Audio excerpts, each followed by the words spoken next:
Du coup, on va démarrer la journée par un regard d'expert. On va donner la parole à Monsieur Roman, philosophe et membre du comité de rédaction d'Esprit. Ensuite, ce sera Monsieur Verba et Madame Guélamine qui vous poseront un petit peu le débat et poseront le décor de les faits religieux dans le secteur social en France.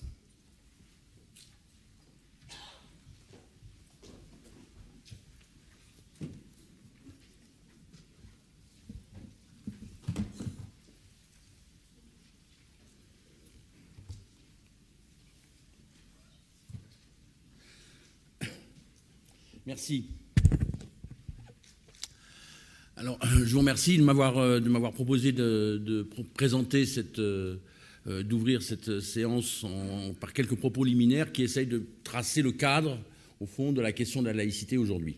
Alors, comme ça a été précédemment rappelé, la laïcité a été mise récemment un peu à toutes les sauces, et je crois que c'est utile de revenir un peu à l'essentiel, c'est-à-dire à ce que signifie proprement le mot laïcité et quelles sont les dispositions auxquelles elle renvoie.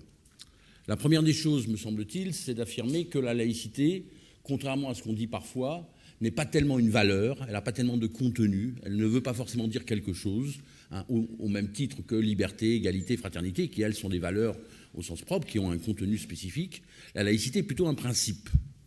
Et dire que la laïcité est un principe plutôt qu'une valeur, ça indique, d'une certaine manière, dans quelle direction va la laïcité. La laïcité est un principe, c'est-à-dire que c'est un principe d'organisation et qu'elle a une signification qui, pour l'essentiel, je vais y revenir après plus en détail, mais qui, pour l'essentiel, est une signification de nature juridique. Donc, c'est un principe d'organisation qui organise les relations entre l'État et les différentes religions qui sont présentes sur le territoire. On peut dire que, de ce point de vue-là, la laïcité est une forme à quelque chose de relativement accompli, hein, tel que la loi de 1905 la dessine. Alors, non pas que ce soit absolument définitif, la loi d'ailleurs a donné lieu à plusieurs reprises dans l'histoire à différents remaniements, mais le cadre essentiel n'a pas bougé. Et ce cadre essentiel apparaît comme relativement solide, parce que c'est un principe qui permet d'organiser précisément la diversité des convictions et en même temps d'organiser face à cette diversité des convictions, individuelles ou collectives que les individus partagent, la neutralité ou, disons, défend le principe de l'autonomie de l'État par rapport à cette diversité des convictions religieuses. Et cette idée-là me paraît être vraiment la pierre d'achoppement de la laïcité, ce qui est vraiment le point, ce qui organise complètement cette idée-là. Alors, ça n'a pas été forcément de soi. Hein. Ça n'a pas été de soi parce que cette idée de laïcité a fait l'objet d'affrontements extrêmement violents, non seulement entre ceux qui défendaient la laïcité et ceux qui étaient opposés à cette idée de laïcité, hein, et essentiellement à l'époque les représentants, disons, de l'Église catholique, qui ne voulaient pas que l'Église soit ramenée en quelque sorte à une religion parmi d'autres, et qu'ils voulaient qu'elle conserve d'une façon ou d'une autre un rôle privilégié dans la société française, rôle privilégié que, à certains égards, lui accordait malgré tout le régime du concordat, même s'il y avait un concordat qui était passé avec d'autres religions et d'autres cultes que le culte catholique. Mais malgré tout, à travers le régime du concordat, il y avait encore l'idée que la religion pouvait s'appuyer sur les institutions publiques. Les fonctionnaires, les religieux étaient donc les ministres du culte étaient des fonctionnaires de l'État et étaient rétribués par l'État, ce qui veut dire que d'une certaine façon, il y avait cette idée que la religion était un quasi-service public. Et il y avait cette nécessité de penser la religion comme étant quelque chose que l'État mettait à la disposition des individus. C'est avec ça que va rompre la loi de 1905, quand elle va, après l'abolition du concordat, quand elle va essayer de trouver une forme qui réorganise les choses. Donc affrontement entre, disons, les partisans de la laïcité et les religieux, mais affrontement aussi au sein du camp laïque. Et c'est l'autre aspect de la chose qui a été extrêmement fort à ce moment-là, qui a donné lieu à des joutes verbales extrêmement vives au sein des débats parlementaires qui ont duré près d'une année, hein, au total, qui ont précédé l'adoption de la loi, et qui vont opposer, brièvement, disons, les partisans d'une idée, d'une conception libérale de la laïcité, qui seront au premier chef d'ailleurs les auteurs de la loi, hein, Briand et Jaurès, et qui vont les opposer à un certain nombre de gens qui voulaient plutôt que la loi soit contraignante à l'égard des religions, et plus précisément contraignante à l'égard des formes d'organisation du religieux, c'est-à-dire à l'égard de cette religion dominante et majoritaire qu'était l'Église catholique, qui voulait en quelque sorte que la loi permette d'en finir avec le catholicisme, ou en tout cas d'astreindre le catholicisme à un certain nombre de contraintes telles que celui-ci ne puisse plus s'en relever, d'une certaine manière. C'était ça l'idée chez certains. Et contre cette volonté, au fond, d'utiliser la loi pour restreindre l'espace de la religion, Briand et Jaurès vont faire valoir que la loi doit énoncer un principe qui est d'abord un principe de liberté. Alors, on peut dire que d'une certaine manière, ce qu'énonce la loi de 1905, c'est essentiellement ces trois choses, ce principe qui se distribue en trois choses. Premièrement, la liberté de conscience. Deuxièmement, ce qui en résulte, la liberté de conscience qui est une liberté individuelle, qui est la liberté de croire ou de ne pas croire ce qu'on veut et éventuellement de changer de conviction. Chacun d'entre nous a le droit de ne pas avoir de conviction religieuse, a le droit d'avoir des convictions religieuses et a le droit de changer de conviction religieuse. C'est le principe de la liberté de conscience. Deuxième aspect, cette liberté de conscience, elle se traduit, en ce qui concerne évidemment la religion, sous une forme plus particulière, qui est la liberté du culte. Et au fond, l'idée de laïcité garantit à chacun le droit, la possibilité d'exercer librement le culte de son choix. Alors, cette disposition, elle va très loin, puisque, d'une certaine manière, ce que va organiser la loi de 1905, c'est une séparation stricte, c'est le troisième aspect, la séparation entre le religieux et le politique. Mais au-delà de cette séparation stricte entre le religieux et le politique, ça veut dire que l'État met à la disposition des cultes, dans un certain nombre de circonstances et dans un certain nombre de cas, des moyens pour que les individus puissent exercer librement ces cultes. Donc l'État prend sur lui, en quelque sorte, d'assurer la liberté de culte aux individus qui ne pourraient pas, qui seraient dans l'impossibilité d'exercer cette liberté. C'est le cas de qui ? C'est le cas des personnes qui se trouvent en situation, je dirais, d'enfermement relatif. C'était à la fois les internes des établissements scolaires, les malades, ceux qui étaient dans les hôpitaux, et les prisonniers. Et j'oublie une dernière dimension très importante à l'époque, les militaires. Donc ces quatre situations étaient des situations où les individus n'étaient pas libres de leur mouvement pour pouvoir exercer leur culte, et donc c'est ce qui justifie l'existence d'aumôneries qui vont être liées au culte, mais qui vont être là, pour le coup, des dispositions d'ordre public, des dispositions des institutions publiques qui vont créer des aumôneries dans les hôpitaux, dans les lycées, à l'armée et dans les prisons. Donc, encore une fois, l'idée très claire ici, c'est que l'État se donne les moyens que les individus puissent exercer leur liberté et puissent exercer cette liberté de culte. Donc ça va assez loin, et l'idée de laïcité, elle est fondamentalement une idée qui va mettre en forme, au fond, une liberté individuelle, mais aussi une liberté qui a une signification politique, qui est une liberté politique, qui est une liberté collective. Et ça, c'est le deuxième aspect de la laïcité qui me paraît important, en tout cas qu'on peut retenir de manière importante de la loi de 1905, c'est que la loi de 1905 dit une chose, c'est que la laïcité, elle est de droit privé. Enfin, la religion est de droit privé. Et elle distingue entre le droit privé et le droit public, qui est le droit des institutions. Donc la religion n'est plus du tout de droit public, elle n'a plus du tout d'existence institutionnelle. Mais ça ne veut pas dire que la religion n'existe pas dans l'espace public. Et souvent, un certain nombre de gens font la confusion, alors parfois volontairement, parfois involontairement, parfois le plus souvent involontairement, mais de temps en temps effectivement volontairement, en disant ce que dit la laïcité, c'est que la religion doit rester confinée à l'espace privé. Ce qui est évidemment une erreur, et pas seulement une erreur, mais une stupidité. Parce que la religion, c'est pas quelque chose qu'on fait tout seul dans sa salle de bain. Ça, c'est sa toilette. Ce qu'on fait, la religion, ça se fait à plusieurs, et c'est quelque chose qui a une signification publique, qui est visible, qui se voit parce qu'il y a des processions, parce qu'il y a des prières collectives, parce qu'il y a des lieux, des moments de rassemblement, etc., etc. Enfin bref, il y a toute une raison, toute une manifestation et un cortège, disons, de manifestations publiques de la religion, publiques voulant dire ici, non pas d'institutions publiques, mais voulant dire dans l'espace public. Cette notion d'espace public est importante pour penser effectivement que la religion a toute sa place dans l'espace public au terme même de la loi de 1905 et au terme même de la laïcité.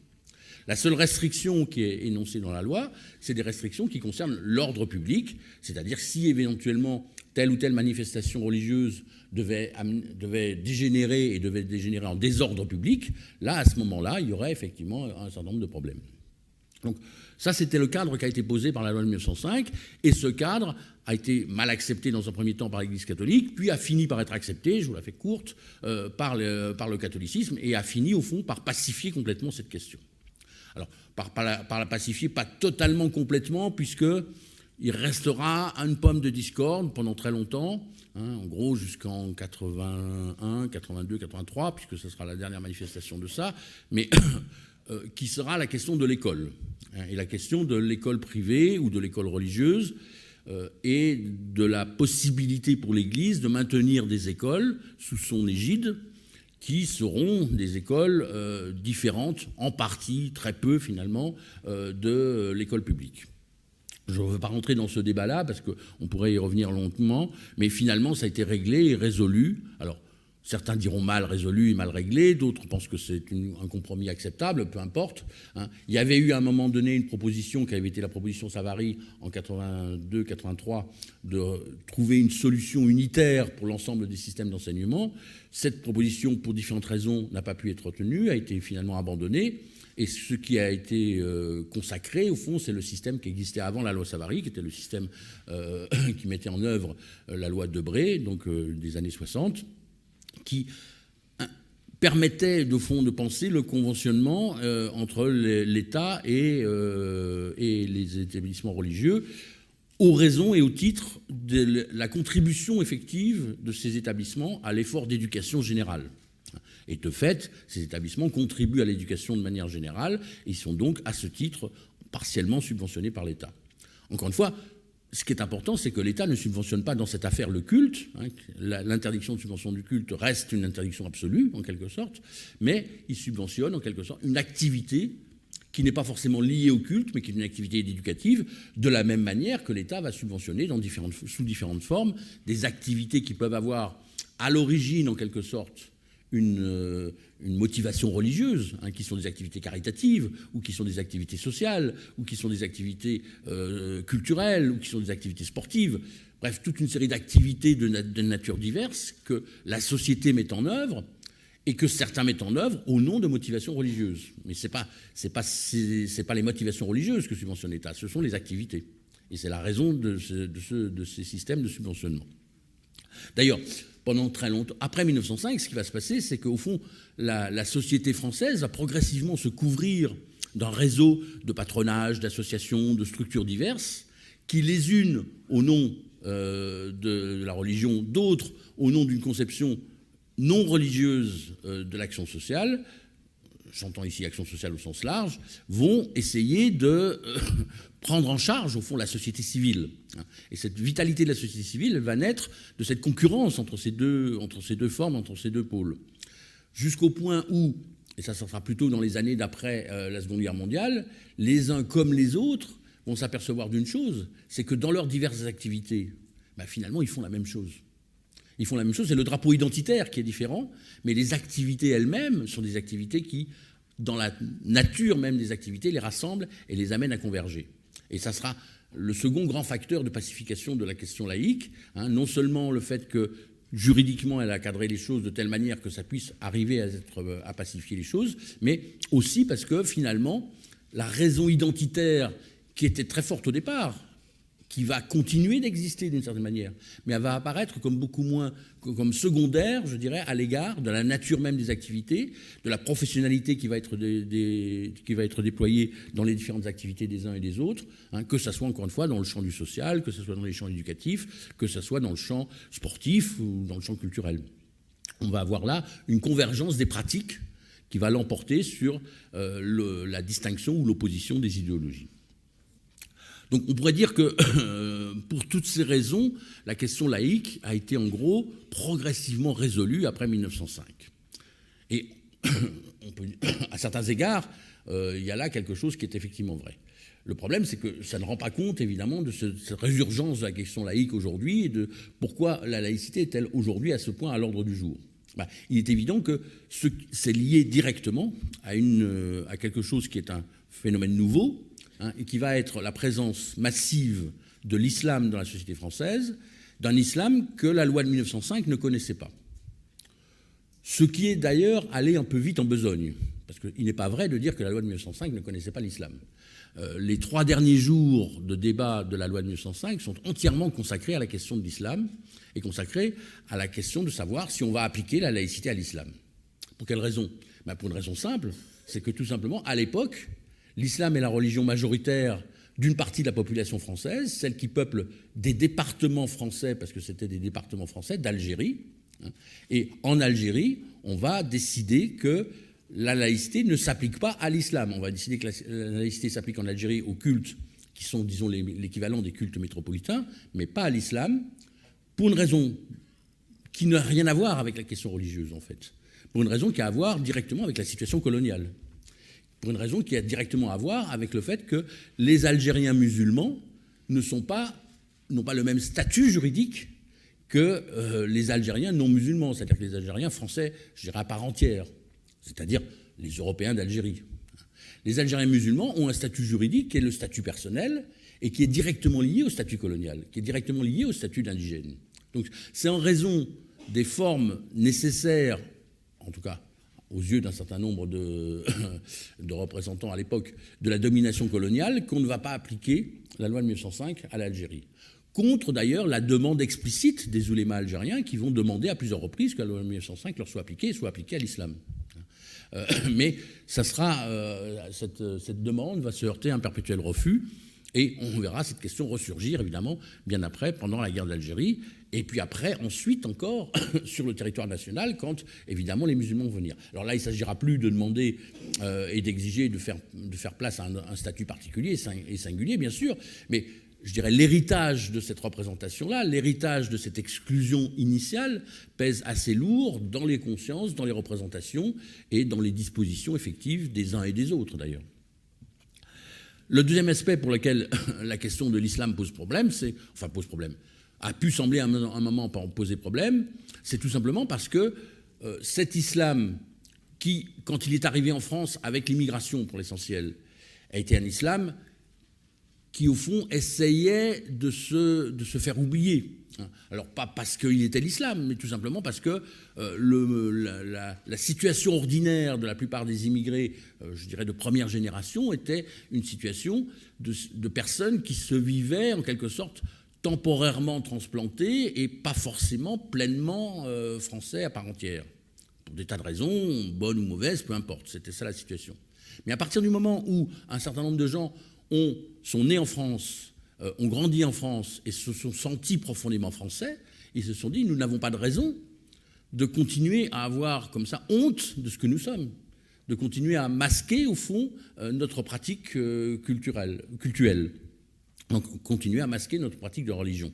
Et nous voulons au contraire pouvoir revendiquer au grand jour cette pratique religieuse. Donc, ça a été ce qui s'est manifesté à partir, disons, de la fin des années 80, à partir du moment où la seconde génération ou les secondes générations sont arrivées à maturité et où, effectivement, on a vu une revendication de visibilité beaucoup plus grande de l'islam dans les pratiques quotidiennes, alors que ce soit le port du foulard, que ce soit le pèlerinage, par exemple, de la Mecque, que ce soit, évidemment, la revendication autour des édifices religieux, des mosquées, autour des interdictions alimentaires, bref, dans un certain nombre de revendications, ou en tout cas de manifestations, de la présence et de la visibilité du religieux, sont apparues, tout simplement, encore une fois, pour des raisons qui tenaient d'une part à une volonté des musulmans en question d'apparaître en quelque sorte au grand jour, d'apparaître comme étant tout à fait légitimes à pratiquer leur religion, et pour des raisons qui tiennent,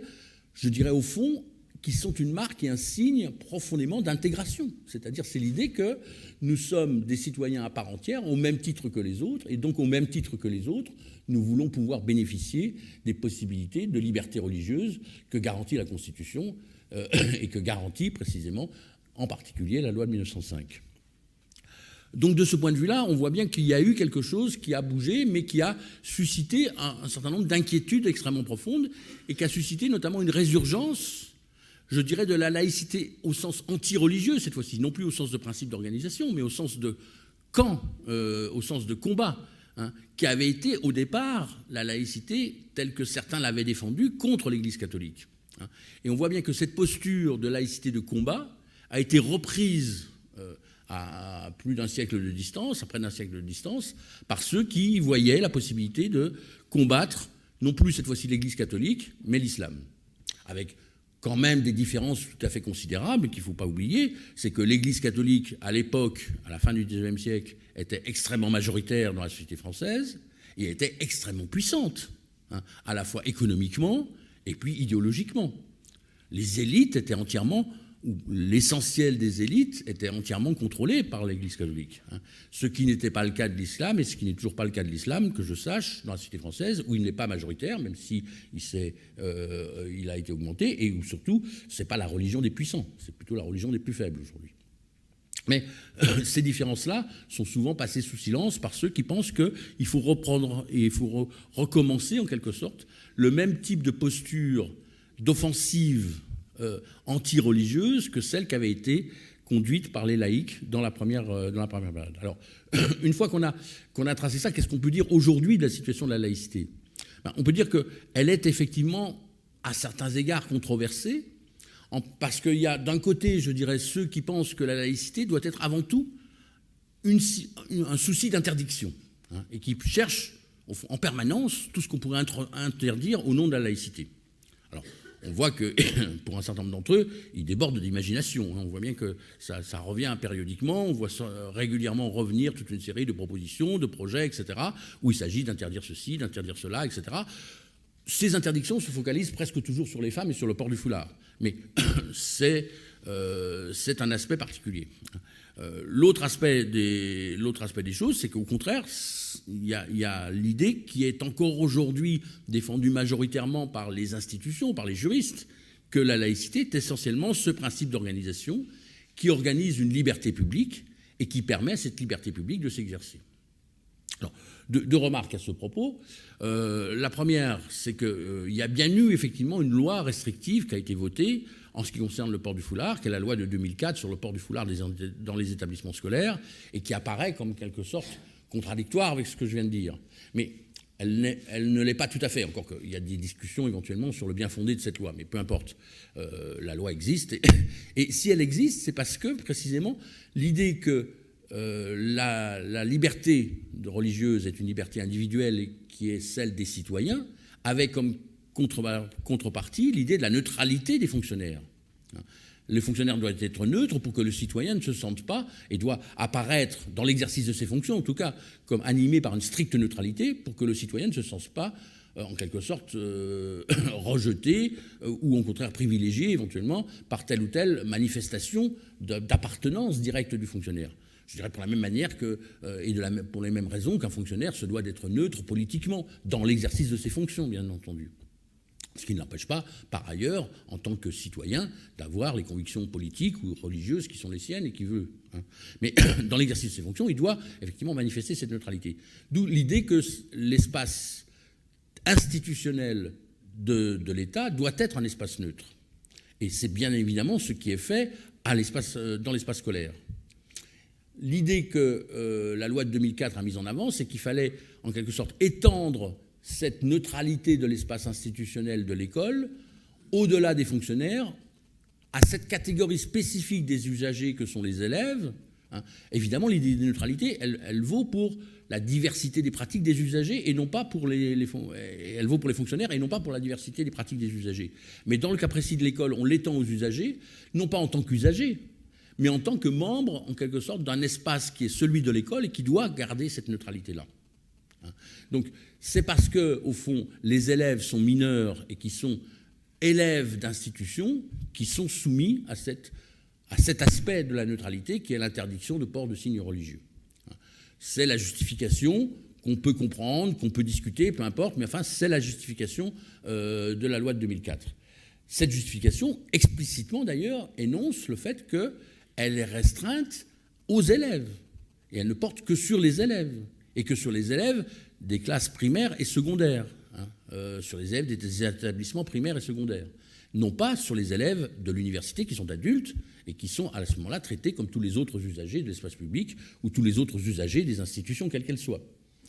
On ne va pas vous demander d'enlever votre foulard si vous en portez un, si vous prenez le train ou... Bon, il n'y a pas de... ou si vous prenez le métro. Il n'y a pas d'usage, en quelque sorte, d'institution, quelle qu'elle soit, qui exige cette neutralité-là. Au contraire, puisque la neutralité de l'institution, elle a comme corrélat, en quelque sorte, la possibilité pour les individus d'avoir des formes d'appartenance, quelles qu'elles soient.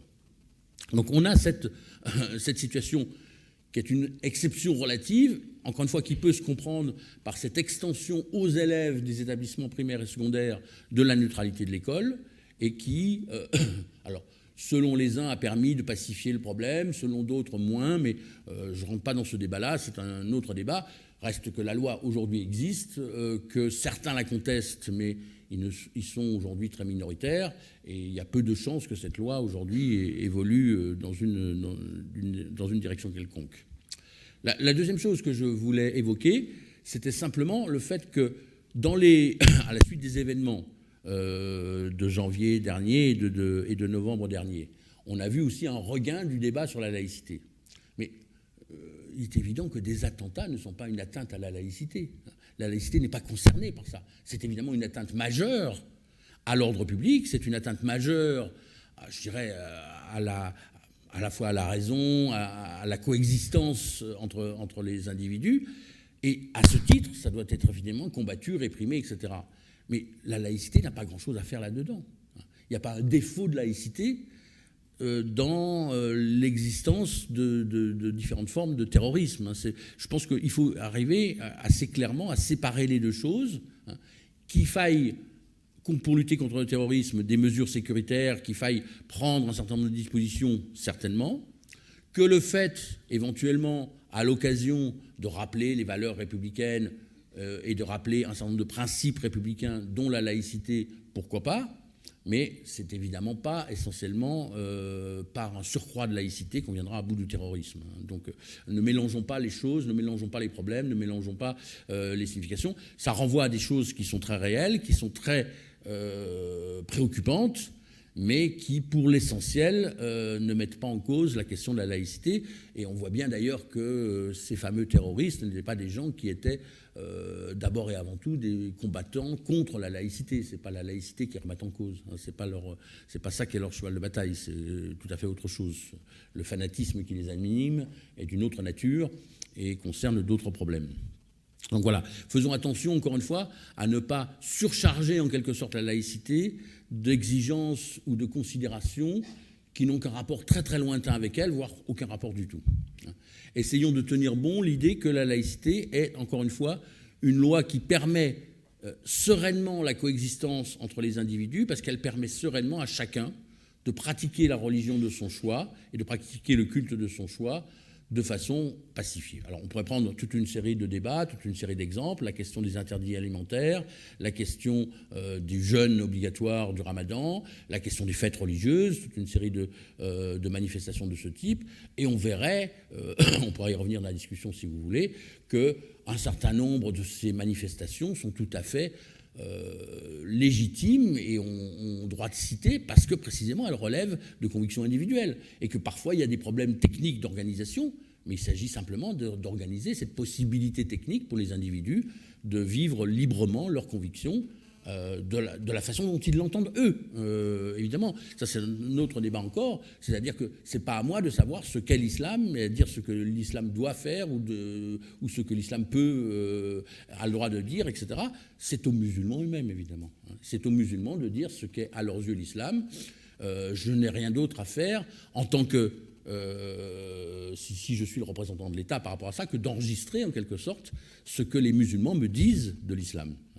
Et de me dire que si leur religion implique ceci, à condition que ça ne soit pas quelque chose qui soit incompatible avec l'ordre public, eh bien évidemment, c'est quelque chose qui est librement accepté et librement reconnu. Donc encore une fois, faisons de la laïcité essentiellement le cœur d'un vivre ensemble le plus harmonieux possible, et pour ce faire, comprenons très profondément que la laïcité est un principe d'organisation qui organise une liberté à la fois individuelle et collective pour les différents cultes et pour les différentes religions. J'ajouterai en dernier mot, et aussi bien sûr pour ceux qui n'ont pas de religion. Mais la question ne s'est pas posée et ne se pose pas. On sait très bien qu'aujourd'hui, nous avons la liberté de ne pas avoir de religion dans la société française, et ça reste une liberté fondamentale. Je vous remercie.